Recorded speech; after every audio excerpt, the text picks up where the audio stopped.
21, or he said it's possible because things have changed, Sean. That's what your good mayor of New York City has said. Comrade de Blasio, listen, every lunatic in the fringe left wing of the Democratic Party, I want them all to run. I think it's going to great. be highly entertaining. The more the merrier. It's a plethora of choices. Sean, great show tonight. Great to see you. All right, have a good show. Welcome to New York. Thank you. I'm Laura Ingraham, and this is the Ingraham Angle from New York City tonight.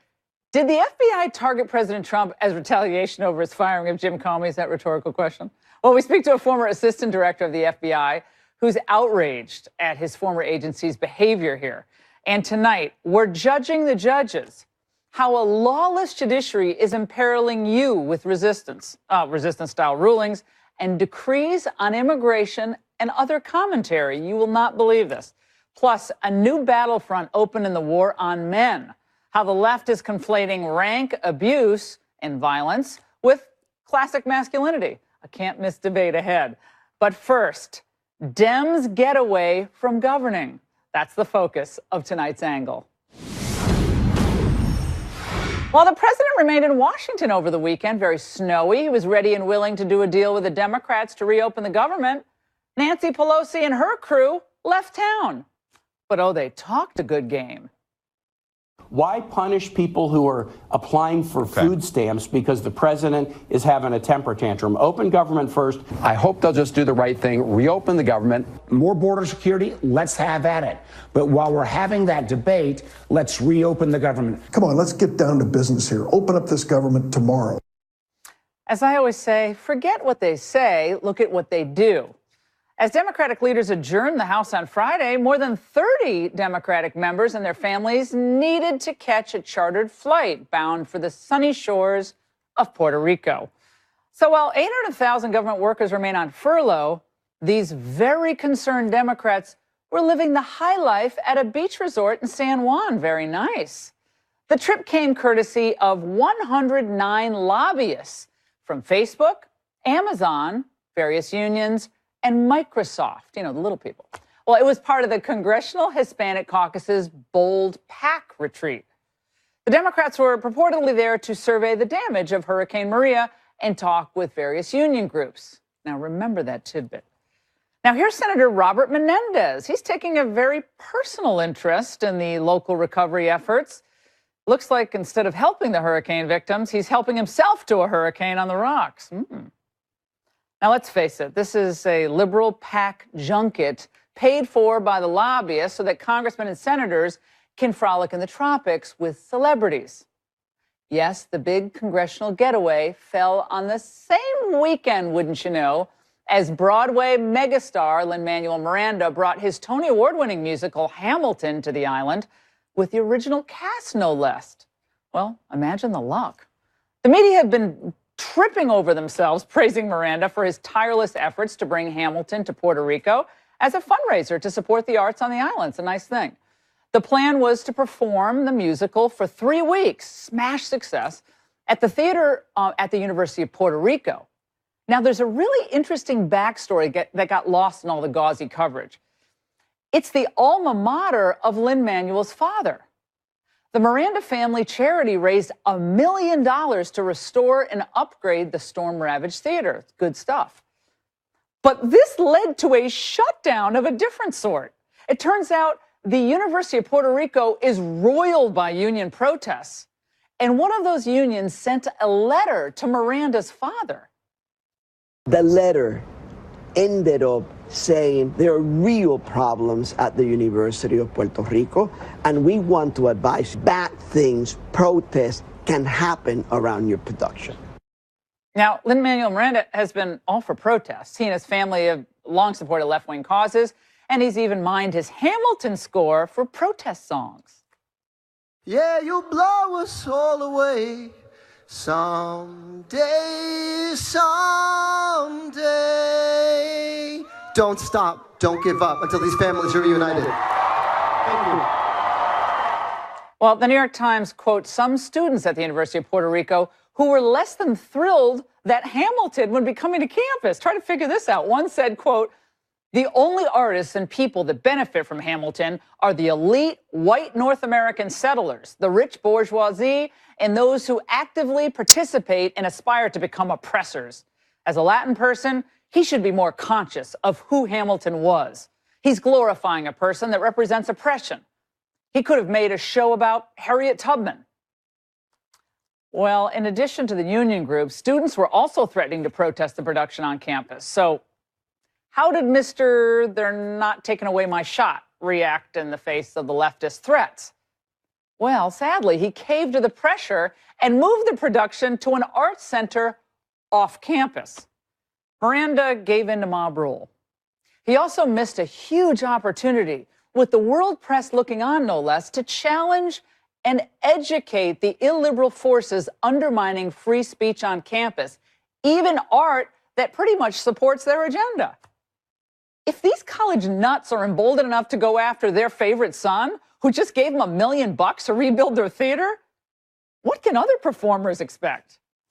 And Lynn, what would Hamilton have done? It was an ovation like none other. Cathartic after so much pain. The ultimate tribute to Puerto Rico's resiliency. Well, Miranda never looked back. The whole controversy and the entire episode in capitulation to these leftist kooks was lost in a swirl of celebrity and glamour, just the way the left likes it. Oh, and some of those 30-plus visiting Democrats were right there plodding along in the audience Sunday night. But poor babies, they had to buy their own Hamilton tickets, according to reports. But don't worry, they got to attend an after-party with the cast for free, courtesy of the Latino Victory. It's a liberal PAC. You see, the elites always stick together. I bet they thought they were in the room where it happened, even if they weren't. And that's the angle.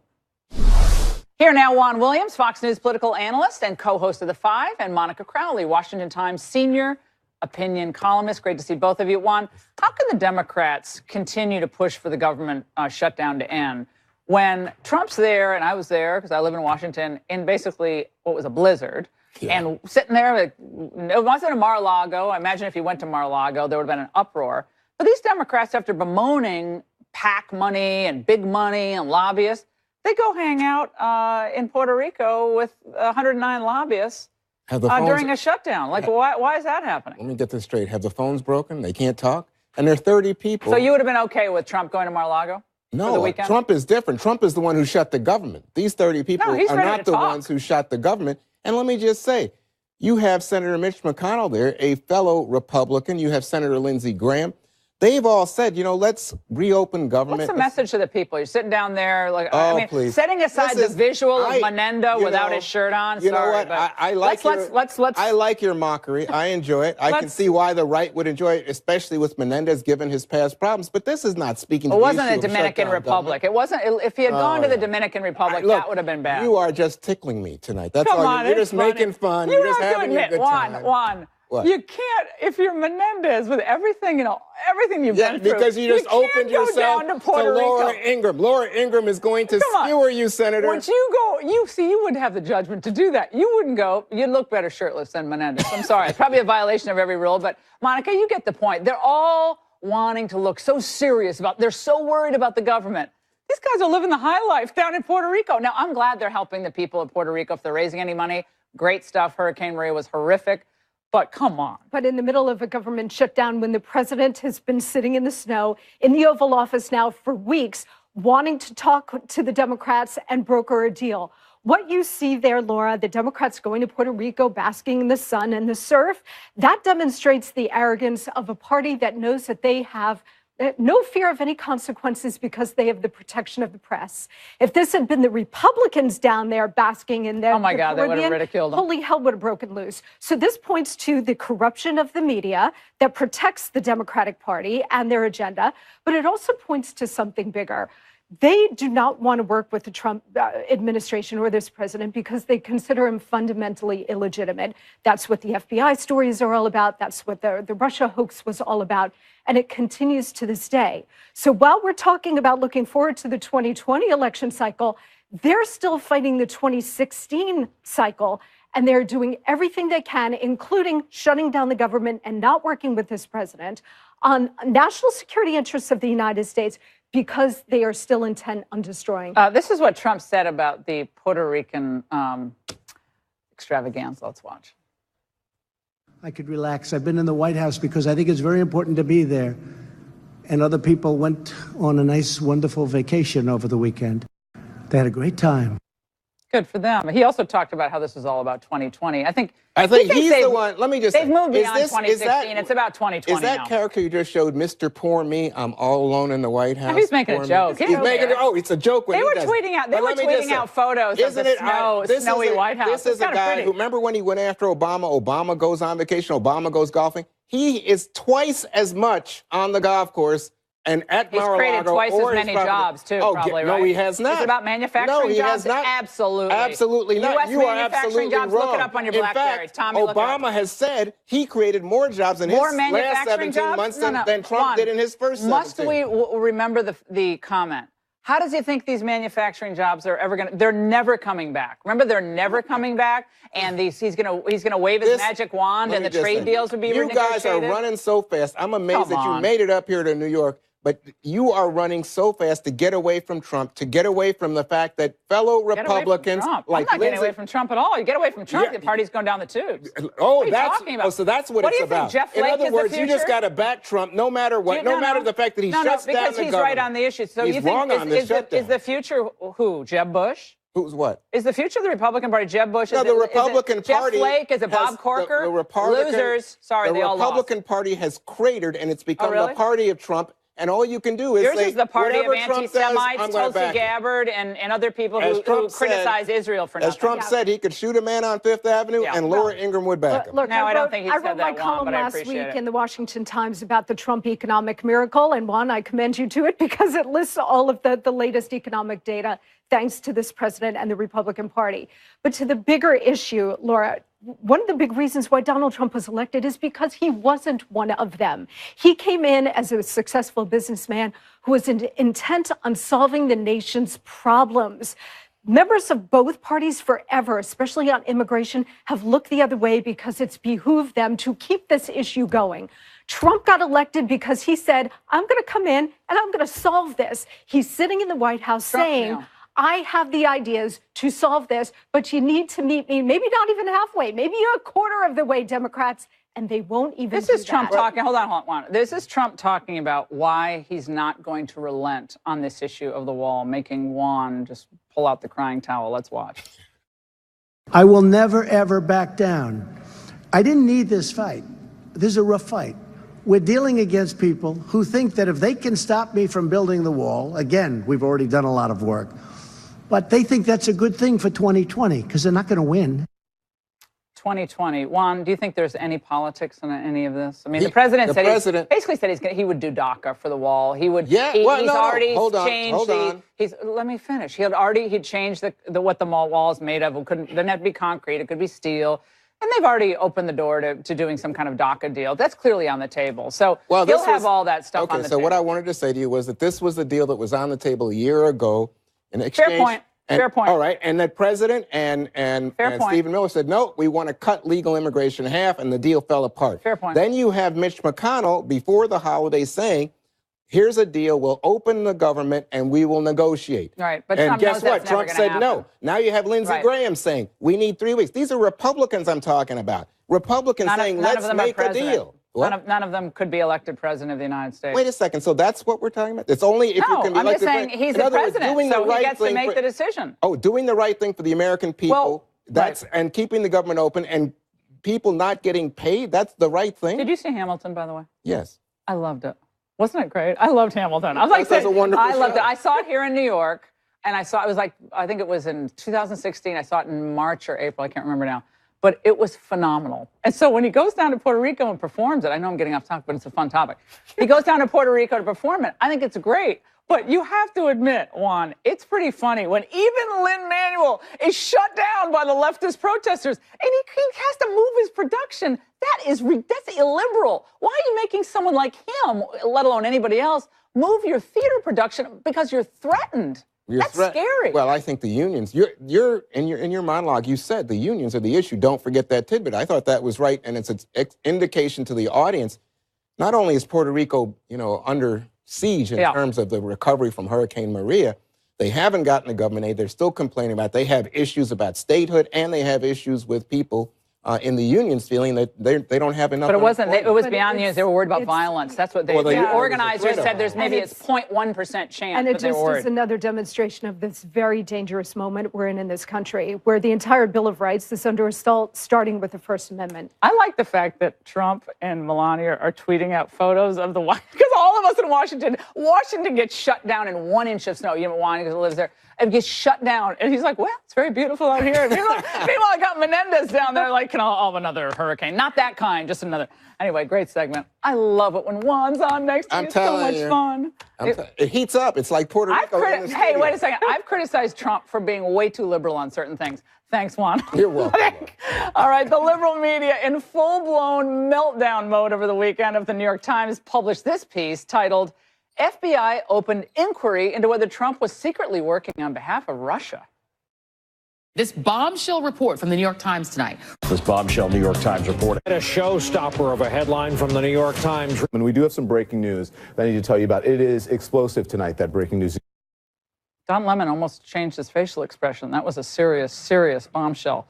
The report, isn't what those other folks were squawking about. Rather, it's that the FBI may have been motivated to investigate the president in retaliation for the firing of former FBI Director Jim Comey, rather than any actual evidence. Well, joining me now is Chris Swecker, former assistant director of the FBI. He worked for 24 years as a special agent. Sir, your reaction to this extraordinary step by the FBI leadership investigating a president with little to no predicate, and apparently investigating him for exercising his Article II authority to fire a member of the executive branch solely within his plenary power to do so.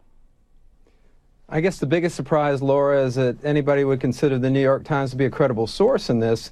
I mean, they're notorious for not vetting their sources, and I get the uneasy feeling that maybe their sources are the very same people at the FBI that have been discredited themselves: McCabe, Comey, Page, Strzok, et al., Baker.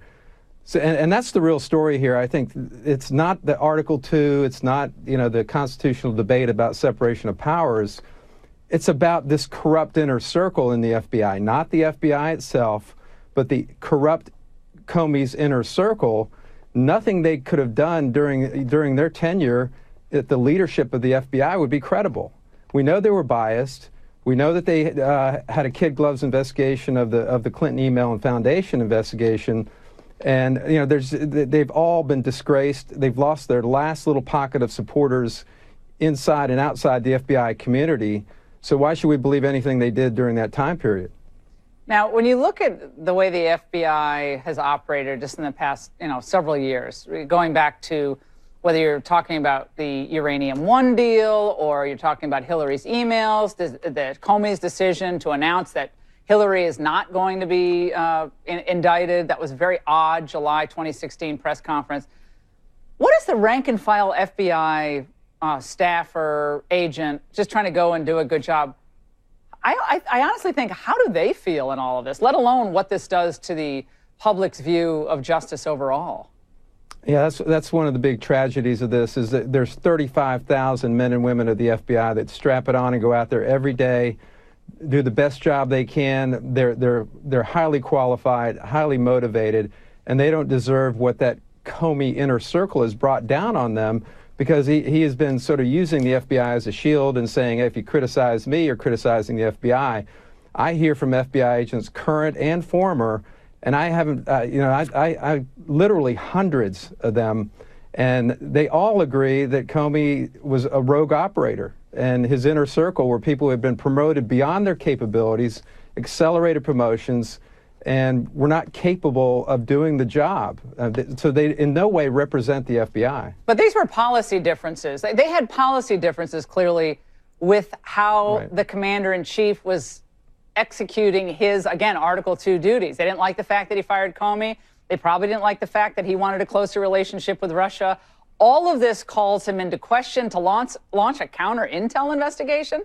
It's ludicrous. I mean, the whole thing is completely anti-constitutional, and I disagree with you. I think separation of powers is a big deal here, and it's another black eye to the FBI, even if the New York Times doesn't get it. I want to put something up on the screen for all of our viewers across the country and across the globe. This is how CNN today started one of its hours. I think it's Jake Tapper's hour. Look at this, Trump and Russia, and they have all these, Hillary's targeted by, Russian hackers, goes all the way up to Trump, and I can't even read the last one. Trump and the firing of the meeting at Trump Tower, the Manafort, all of that. And so we made our own. If this was enough to launch a counter-intel investigation, here's our, well, we could have made it the same way with pictures. We did our graphic differently. Obama and Russia, okay? Medvedev, remember when he told him he was going to have more flexibility? Remember when Obama laughed off Romney saying Russia's a threat? Remember how, they had that failed reset with their relations with Russia? What was that all about? Nick's missile defense in Eastern Europe. And the Secretary of State's husband got a $500,000 fee to speak in Moscow. No sanctions until the end of December 2016. I mean, you can do your own. If this is what you're going to judge is okay grounds for launching a counter-intel investigation. We didn't even mention Uranium One in there. I mean, I guess we could have had the FBI launch an investigation into Obama for Russia as well. Yeah, the Attorney General guidelines are very specific about what predication it takes to open an investigation. Nothing you just mentioned amounts to that level of predication. So I go back to the leadership failure within that inner circle. This obviously was personal. We know that from the text between Strzok and Page. I just don't want anybody to think that reflects how the FBI No. We're not judging the rank and file of the FBI. We're judging this process at the upper echelon of the FBI. We know who that is. Stay there. While it's not clear what the groups were fighting about, one thing is clear. Everyone arrested are confirmed members of MS-13. And the incident is a reminder of this gang's violent ways. More proof tonight that our nation's immigration laws need to be enforced and loopholes closed. Police say 3 members of the MS-13 gang, 2 of whom were detained and released in the last 18 months, stabbed and beat a fellow classmate outside a Long Island, New York restaurant. Now, prosecutors say all 3 defendants are here illegally. They came to the U.S. in 2016 as unaccompanied alien children. That preferred status earned them a quick release to a family already in America. One of those suspects, Ramon Arevalo Lopez, was actually arrested 10 months after arriving here on suspicion of gang activity. But a few months later, this judge, 95-year-old Robert Sweet, who's been sitting on the bench since the Carter administration, ordered that Lopez be released, claiming he had been held too long for a minor. Lopez is now 19. Another suspect, Oscar Canales Molina, 17, was also reportedly ordered to be released by a federal judge in late 2017. Now, all 3 are now charged with assault with intent to cause physical harm. ICE has placed detainer requests on them, meaning that they should be deported once they serve any sentences. Now, this all brings us to our next story and a segment we're dubbing Judging the Judges, where we highlight a troubling strain of judicial resistance that looks a whole lot like political activism. Now, meet Judge Leonie Brinkema. According to the Washington Post, she recently criticized prosecutors over an increase in immigration cases in federal court last week. Now, she said, I think this is not the best use of judicial or Justice Department resources. She specifically singled out the U.S. Attorney for the Eastern District of Virginia, my next guest, Zach Terwilliger, who's here to respond. Zach, first of all, it's great to have you on tonight. Now, I was on the train coming up to New York, and I'm reading the Washington Post. Democracy dies in the darkness, Zach. That's their tagline now. So I'm reading the Washington Post, and I'm reading these comments by Judge Brinkema saying, well, I hope these cases don't continue in my courtroom. Isn't that the role of the executive branch, how it is deciding to pursue various federal prosecutions? Is it the role of a judge to interject himself or herself in this situation? And why are you singled out? Well, thanks a lot for having me, Laura. It's great to be here. You know, this is a judge I've known for 10 years and have a long relationship with, and I respect. And in this case, we just have a fundamental disagreement surrounding the priority of these cases.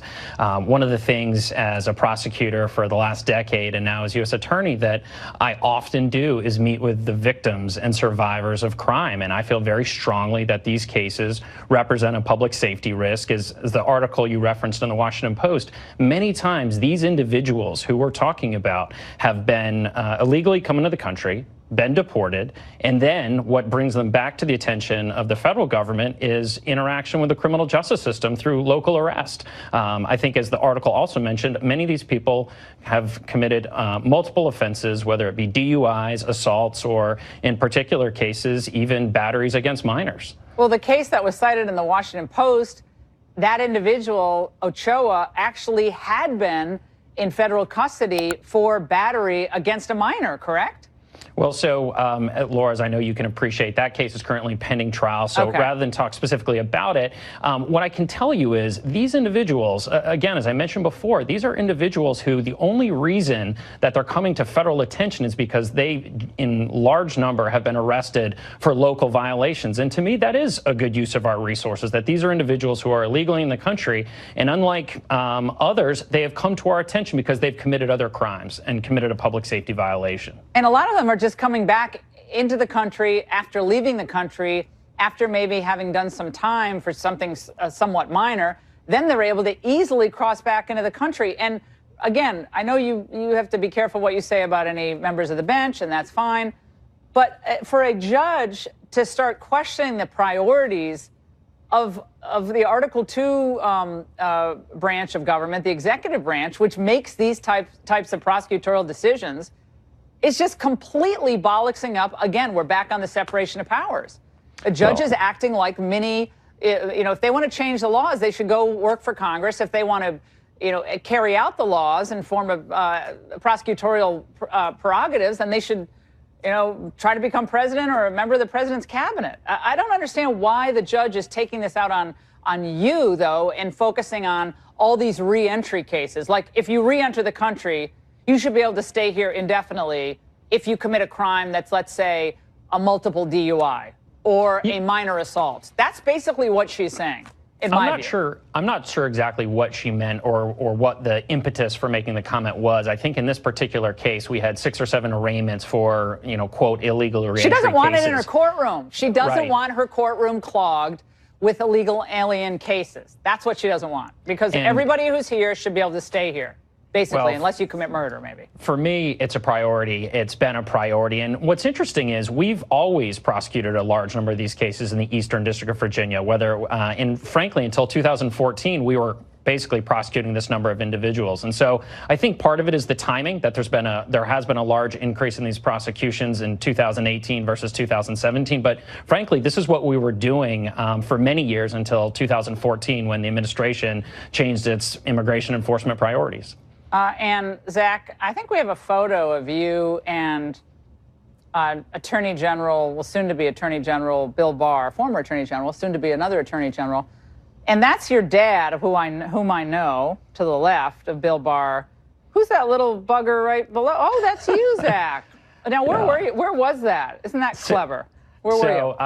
I feel extremely fortunate to have known Attorney General nominee and former Attorney General Barr for 25 years. So that was in November of 1992 at the FBI Academy, and it was the Deputy Attorney General and the Attorney General visit the FBI Academy, and they brought their children along, and it was a day I'll never forget. But I am just so thrilled to hopefully have the opportunity to work for Attorney General Barr in this capacity. That's wild. That's just, I mean, I've known Bill for a long time. He's a consummate professional. But for you being a little boy in this case, and your dad, of course, being his deputy, it's quite a tradition. I had to put that up there because I have a boy about that age. So it's a great photo. Thanks for coming on, and thanks for doing the work to keep this country safe. We really appreciate it, Zach. Thanks so much for having me. All right. When we criticized new guidelines from the American Psychological Associations on masculinity last week, we became the bad guys. Yes, indeed. Up next, part 2 of our debate over calls to further emasculate men in America. and what that could mean for our society at large. And an important housekeeping note, tomorrow afternoon, my brand new podcast launches. So in each episode, we're going to cover basically America, where we are and where we're going. You're going to laugh and learn all at the same time. What a great deal. So to subscribe to the Laura Ingraham podcast, just go to podcast1.com or go subscribe on iTunes. See a little purple icon on your iPhone. It's very easy. Podcast1.com. Tomorrow afternoon, the new podcast launches.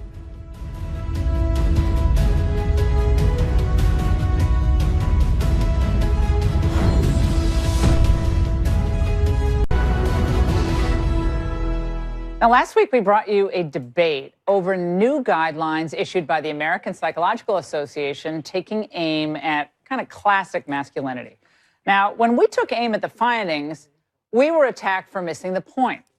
In a long screed titled, How Traditional Masculinity Hurts the Men Who Believe in It Most, the Washington Post quotes Ronald Levant, who was the APA president when the guidelines were initially conceived. He says, quote, everybody has beliefs about how men should behave. We found incredible evidence that the extent to which men strongly endorse those beliefs, it's strongly associated with negative outcomes. The writer of the piece, Monica Hess, further summarized the findings as follows. The more men cling to rigid views of masculinity, the more likely they are to be depressed or disdainful or lonely. Here now is Allie Beth Stuckey. She's the host of the podcast Relatable on iTunes, and Dr. Edward Adams, a psychologist specializing in men and masculinity. Great to have both of you with us. Allie, let's start with you. In your interactions, do you find traditionally masculine men are more prone to depression and loneliness? And obviously this is a purely anecdotal point you'll raise, but just as a woman, right. Is that what you find? That hasn't been my subjective experience, but I also don't think that's objectively true, which is why the APA had to come out and say, okay, this is a small number, a few men, and we're talking about extreme stereotypical behaviors. We're not talking about everyone. And furthermore, we base some of these findings on our social and political views rather than on scientific fact. And so there's been a lot of criticism, and I think justified criticism of this study, because the findings that they found about a few are now being generalized and used as a rule for all masculinity, that it's all toxic. I just don't see how that's productive for society, particularly for our young men. Doctor, this whole toxic masculinity conversation is becoming something of a punchline. By the way, you look very masculine tonight. I like your jacket. I like your zip up, mid-leg. You got the T-shirt, the shirt, and the sweater, and the jacket. You got 4 layers. That's very masculine, okay? That's like something up in New Hampshire when I was going to college. What's going on here? What is this all about?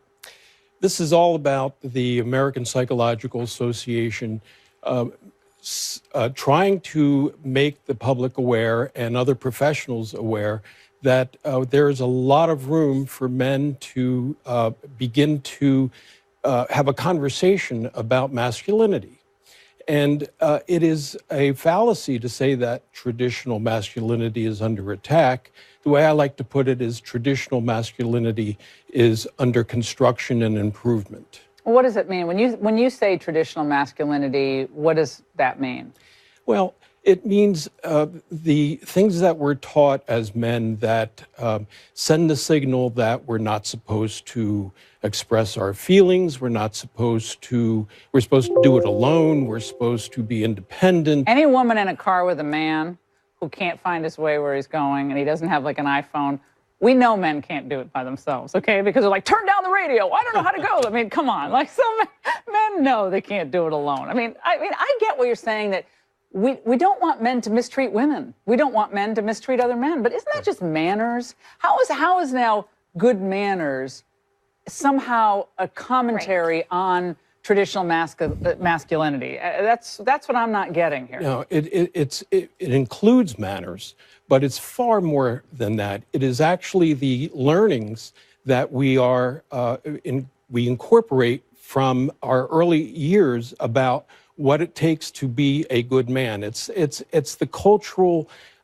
underpinnings that make suggestions to boys that grow into men that say these are the attributes that make a man a good man.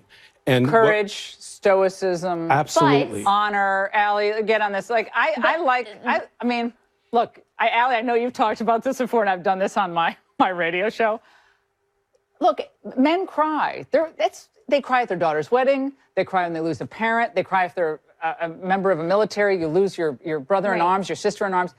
I mean, it's okay. Laura, it's okay for men to cry. Right, but I would invite you to spend a day in my office working with men who are really good men, but feel very constricted sometimes about expressing themselves to their wives or to their girlfriends or to their.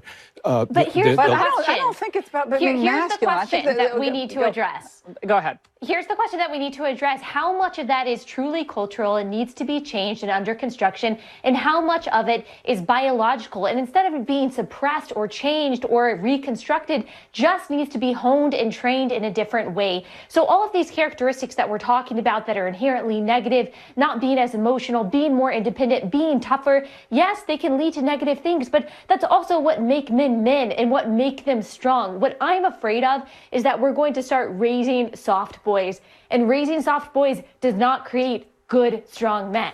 Allie, I don't think you have any worry about that. Men are not going to turn into women. Trust me about that. What we're trying to do is not change men, but expand men. Okay, there's men expanding on the runways. We have to share this with you, okay? I ran across this today. We're going to put it up on the screen. Here's a quote from a fashion piece on a very, very well-known fashion designer, and describing new offerings on the runway. This back in July, but a similar thing being written today.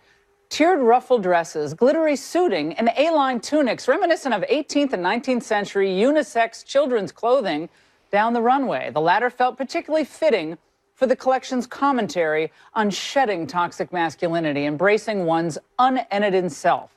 Before little boys grow up and socialize into hardened men, their genderless characteristics express a blissful version of their truest selves. And we have a picture. Do we have a picture of the ruffly number, which is, there it is.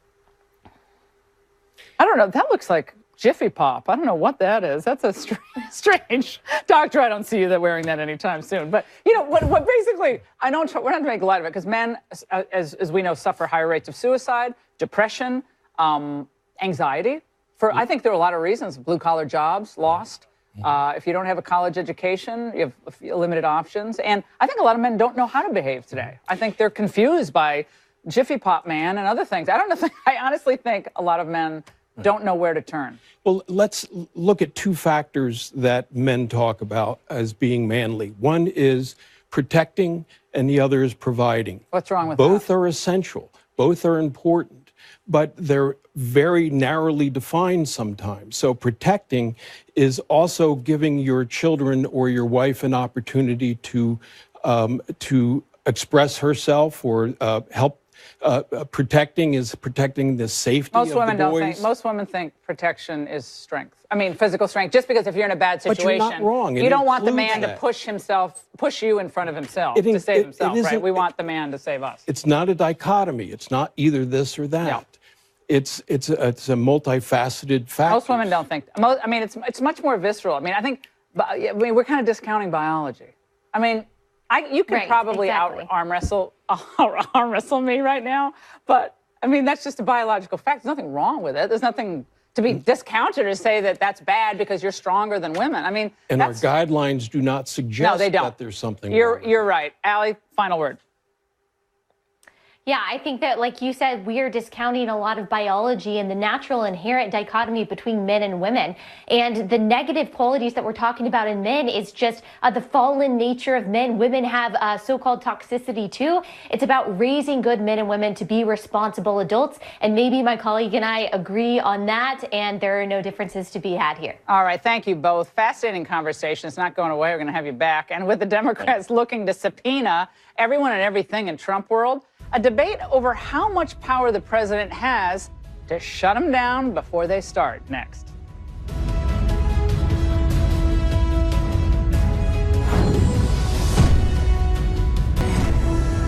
On this specific question about how our president conducts meetings with foreign heads of state. I do think Chairman Engel in the House should be looking into this. I think that there is an obligation to subpoena the notes and, if necessary, the interpreter, because we are talking here about a possible threat to our national security. And the American people have a right to know.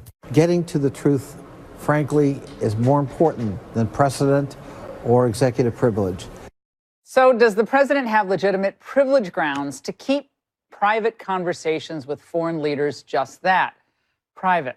Joining me to debate is John Yoo, former Deputy Assistant Attorney General under George W. Bush, and David Katz, former Assistant U.S. Attorney. All right, John, how much damage does it do if an American president cannot keep conversations like this privileged? Allowing people like Congress to overcome, or the courts to overcome executive privilege would really strike a dagger in the heart of the American presidency. This is a power which presidents from George Washington on have claimed and used. And the Supreme Court said in 1973, 1974, that the very height of executive privilege would be when presidents need to protect diplomatic, national security, military and law enforcement information. This isn't just some minor use of executive privilege so that the president can tell jokes and kick things around with his advisors. This is what the courts and presidents have said is the very height of executive power and executive privilege, is protecting the president's ability to communicate and discuss with foreign nations and the president's advisors our most important foreign policy secrets. There is no justification which Congress or another branch can throw up which would allow, according to the Supreme Court, allow for the overcoming of this privilege in this kind of case. David, I was watching an old YouTuber on the Obama administration. Jay Carney, who is the press secretary for President Obama, was being pummeled by the press for his having exercised executive privilege in the Benghazi case, with, remember, Eric Holder not wanting to turn over certain documents.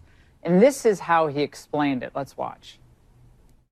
What is being, the documents over which privilege is being asserted are internal executive branch documents that have to do with response to congressional inquiries, response to media inquiries. Those kinds of deliberations have been protected under privilege as a matter of the separation of powers enshrined in the Constitution by administrations of both parties dating back 30 years. So they were fine with executive privilege as long as they were claiming it, right, Dave? Well, I'm an admirer of Adam Schiff. He's the head of the House Intelligence Committee.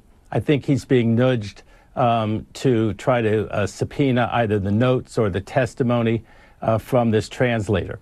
And I don't think that that's a wise place to start. I think that John has a point that, of course, there is executive privilege, and it is strongest, according to the United States versus Nixon case,